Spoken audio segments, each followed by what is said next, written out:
Welcome, everybody. This is Peter Schiff. Hour 2 of the Peter Schiff Show is underway, and stepping up to the mic, my guest, Nick Hanauer, who is an entrepreneur investor. He is a founder and partner with Second Avenue Partners. They're a VC firm that specializes in early startups. In fact, Nick was one of the earliest investors in Amazon.com. I'm sure that turned out to be quite lucrative. They've invested in many other deals, I don't think as well known as Amazon, but probably quite a few that some of you might have heard of. But Nick is in the news now, and he's on his show for statements he's been making recently to try to, in his mind, debunk the idea that it's entrepreneurs and business people like himself that create jobs, that the true job creators are the consumers, are just middle-class Americans, and they're the ones that are responsible for creating jobs. Nick, welcome to the show. Thank you for having me, Peter. All right, Nick, so how is it that you attribute job creation to consumers? And I'm assuming you're talking about, because obviously everybody, we're all consumers, all businessmen are consumers. So right. I'm assuming then that you're saying that the jobs are created by consumers that don't start businesses, but that just that just people that are spending welfare checks are consumers, or anybody that's spending money, you're saying is a job creator. Doesn't matter where it comes from. Yeah. All right. So how is it? How do you spend jobs into creation? Right. Here's where my perspective comes from.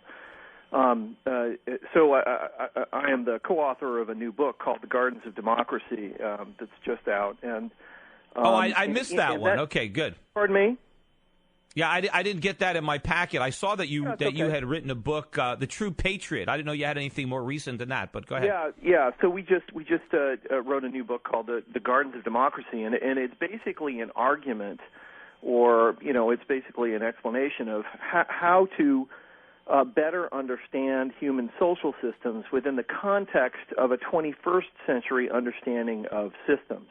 So all traditional economics and much of the perspective that we both consciously and unconsciously have about how the world works is rooted, frankly, in a 19th century understanding of systems as linear, mechanistic, and closed. Well, all right. Well, can you I'm more interested in how do consumers create jobs? Can you kind of like boil that down to the just nuts and bolts?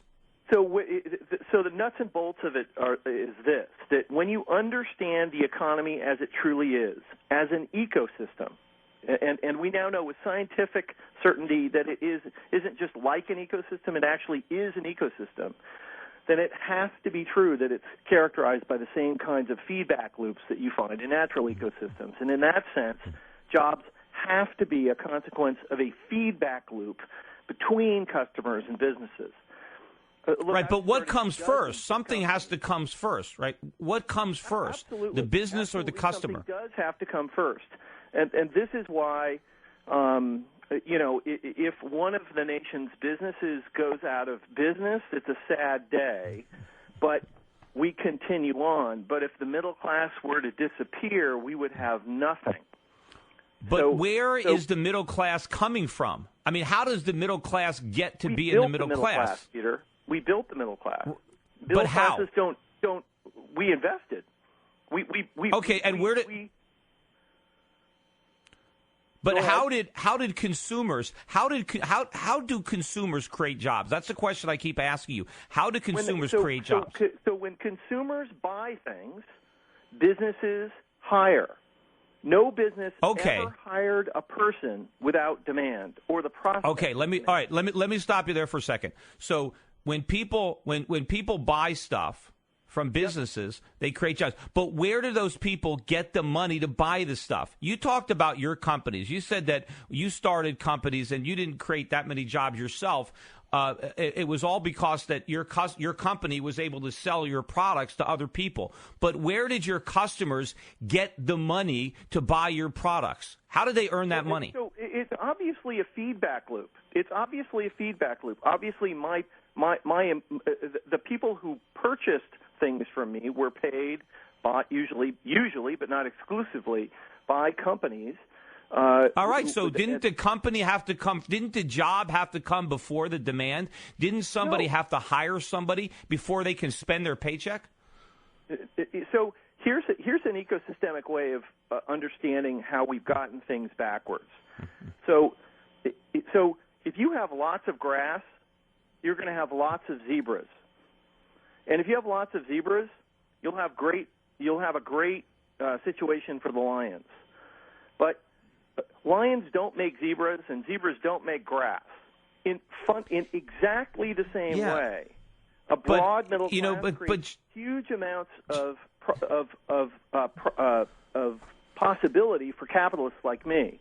Well, I think you've got it backwards. It's capitalism that creates the middle class. Let me give you an example, then you can respond to this, because consumption comes from production. So let's say I'm a consumer, I'm an individual, and I don't have a job. Consumption doesn't come from production.